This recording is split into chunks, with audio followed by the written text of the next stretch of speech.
Es la primera vez que cuando uno pica en las páginas del Consejo de Gobierno sobre un decreto ley, en lugar de salir el papel del Boja o, en todo caso, un texto estructurado de carácter legal, te sale un PowerPoint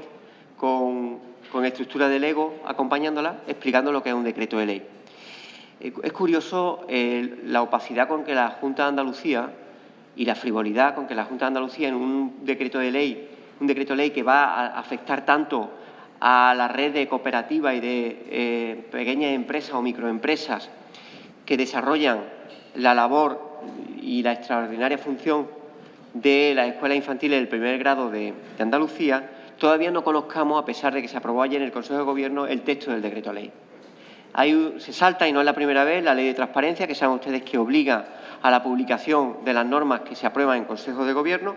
y desconocemos, salvo un documento que es más bien un documento propagandístico, sesgado, controlado, con un enfoque que es el enfoque del Gobierno y que no siempre se corresponde con la realidad. Porque la realidad de ese decreto ley que ha modificado la regulación de las escuelas infantiles es la realidad de un sector que ha mercantilizado, de un servicio que se ha mercantilizado en contra de los intereses de la microempresa y las cooperativas que contienen y conforman la mayor red de estas escuelas infantiles. ¿Y por qué? Porque han pasado de un precio fijo, que puede ser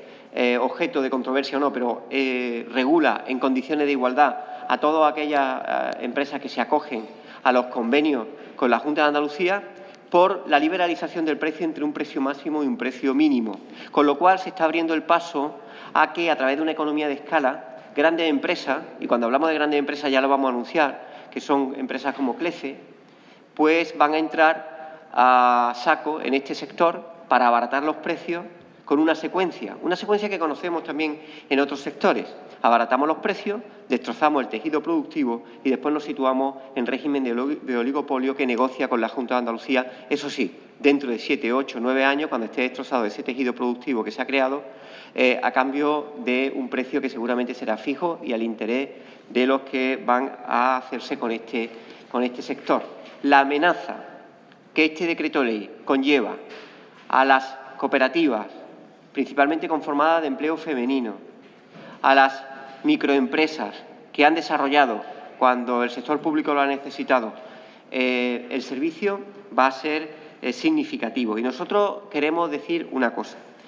Desde la defensa del modelo público también para la educación infantil, que saben ustedes que en el programa de Izquierda Unida defendemos que sea gratuito, cosa que no lo es, saben ustedes que no es un servicio gratuito, pero la realidad de las familias hace que las administraciones públicas tengan que atender eso que se viene a denominar conciliación.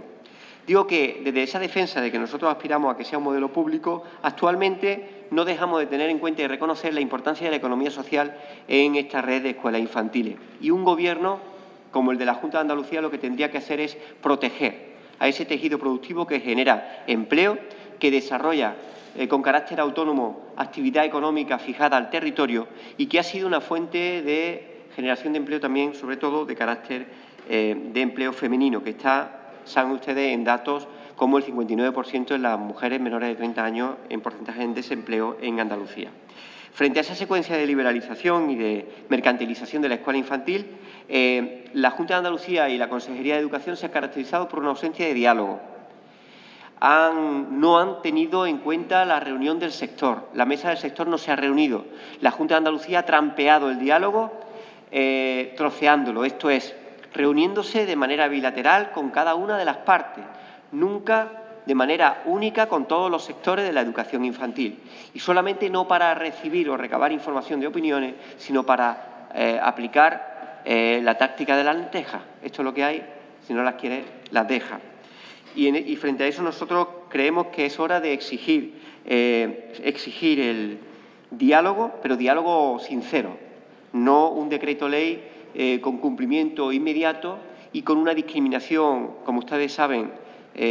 biológica, porque a partir del 9 de mayo, que acaba el plazo de solicitud de plaza, todos aquellos alumnos de 0 a 3 años, bueno, de 0 a 3 años no, todos aquellos alumnos que nazcan posteriormente a esa fecha no van a poder acogerse al proceso no ya de matriculación, sino de bonificación que se establece en los procesos de matriculación en función de los ingresos económicos. Un dictamen en el que nosotros sí queremos abordar que tenemos muy claro desde el Grupo Parlamentario de Izquierda Unida que vamos a solicitar al menos una votación separada respecto de la parte plagiada que constituye el preámbulo, la introducción y el punto cuarto del dictamen, el informe de FEDEA, para entendernos, de la Fundación vinculada a Ciudadanos, y que no ha formado parte de la documentación de la comisión. Por tanto, vamos a pedir una votación separada y, evidentemente, una defensa que vamos a hacer de nuestro voto particular. Como ustedes saben, hemos solicitado, y así se ha incluido, hemos expuesto nuestro voto particular al dictamen de la comisión por varias razones, la principal de las cuales ya saben ustedes cuál es, que las modificaciones que se hicieron al calor de las irregularidades que se detectaron, que eran la necesidad de concurrencia competitiva, el establecimiento de un máximo para las entidades, un máximo subvencionable para las entidades, por encima del cual no pudieran acogerse para evitar la concentración de ayuda en muy pocos actores, y prohibir la subcontratación. Para esas tres modificaciones se tardaron nada más y nada menos que 4 años y medio. Y sobre lo que hay una responsabilidad política que el dictamen no lo contempla. Esa responsabilidad política se llama Susana Díaz, presidenta de la Junta de Andalucía, que convirtió una medida prudente paralizando los cursos para evitar que se pudiera producir o para aclarar cuáles eran las irregularidades que se cometieran, y que podía ser un retraso en torno a 6 o 7 meses, lo convirtió en 4 años y medio sin curso. Lo que fue un acto prudente se convirtió en un acto negligente con responsabilidades políticas que no se contemplan en el dictamen y para nosotros son importantes, entre otras. Y, por tanto, lo que sí tenemos claro es que creo que, desde luego, vamos a pedir esa separación en la votación. No nos gustaría, porque sería ridículo, que una parte reconocida por el presidente, que fue plagiada, forme parte de un dictamen del Parlamento de Andalucía,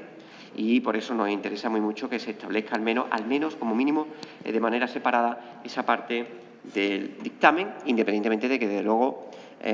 vamos y mantenemos nuestro voto particular por si no saliera el dictamen, pudiera ser objeto de votación y ojalá de asunción por parte del Parlamento. Ayer, el presidente Rajoy anuncia inversiones del corredor mediterráneo en el tramo de Cataluña, y nos encontramos con que el león en que se convirtió el portavoz del Gobierno y el Gobierno de Susana Díaz, reaccionando contra la inversión en la Comunidad Valenciana, se ha convertido en un lindo gatito que no dice más allá de miau, miau a Rajoy. La reacción timorata, silbando, mirando para el otro lado, de Susana Díaz, ante una inversión en la que se compromete con Cataluña, pero no se compromete, una vez más, con Andalucía, supone una tomadura de pelo a Andalucía de la que dicen miau, miau Susana Díaz y Juan Manuel Moreno Bonilla. Mariano Rajoy es el titular del Gobierno español que desde 2011 ha consignado en presupuestos. Desde 2012 ha consignado en presupuestos 50 millones de euros anuales para el tramo de Algeciras a Bobadilla del Mediterráneo, que han ido automáticamente pasando al año siguiente sin haberse ejecutado ni un euro. Llevamos 5 años presupuestarios así y hemos pasado de gruñir al silencio cómplice. Esto es una evidencia de algo que nos preocupa a Izquierda Unida. Una evidencia ya de antes de que se produzca el hecho, y es que ya nos están dando señales de cuál es la prioridad de Susana Díaz entre la Secretaría General del PSOE a la que aspira y en la que supongo que querrá sacar votos también del PSC catalán, y los intereses legítimos y necesarios y de primer plato de la presidencia de la Junta de Andalucía. A la primera de cambio, digo, ya hemos detectado cuál es la prioridad de Susana Díaz y cómo, evidentemente, está asumiendo una situación en el Gobierno andaluz absolutamente de subalternidad, no ya con respecto al Gobierno de España, sino con respecto a la aspiración personal, que puede ser muy legítima, pero a todas luces contradictoria con los intereses andaluces. Es evidente que si esto ocurre cuando ni siquiera se han convocado primarias, imagínense cuando pretenda esta señora compatibilizar la Secretaría General del PSOE con la presidencia de la Junta de Andalucía. Hay mucho interés desde el Partido Popular y desde los grupos de presión del Levante de llamar Mediterráneo a un corredor que efectivamente tiene esa denominación, sobre todo por su itinerario fuera de nuestra península, y que se obvia con mucho interés que hay una sección de ese corredor que empieza en Andalucía y que termina en Madrid,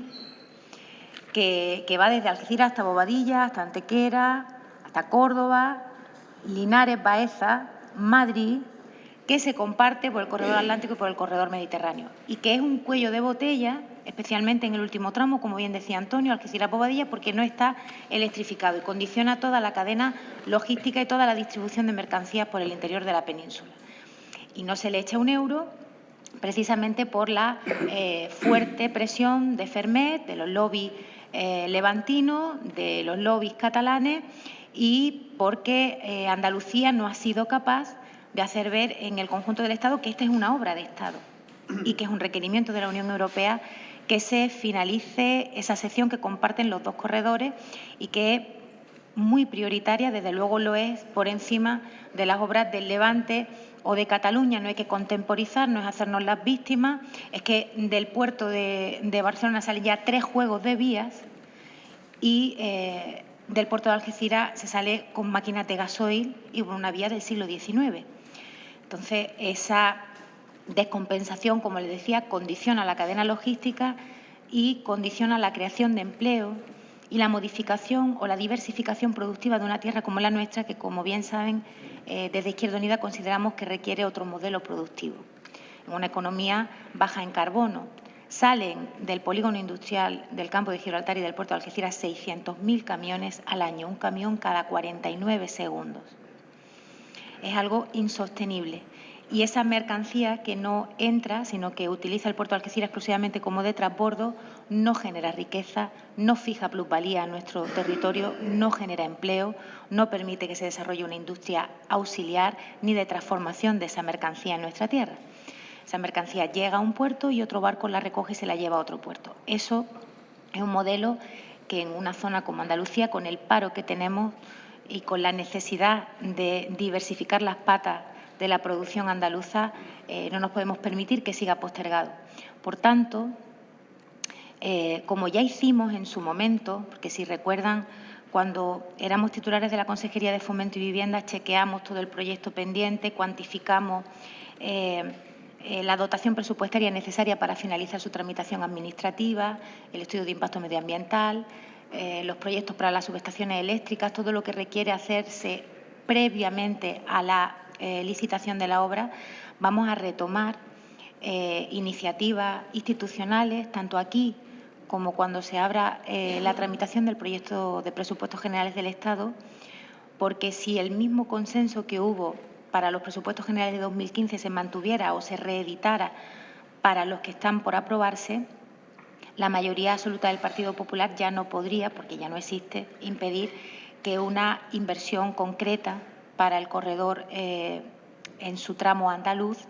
se plasmara en esos presupuestos y comenzara a hacerse viable. Y esa va a ser, desde luego, la defensa que vamos a hacer,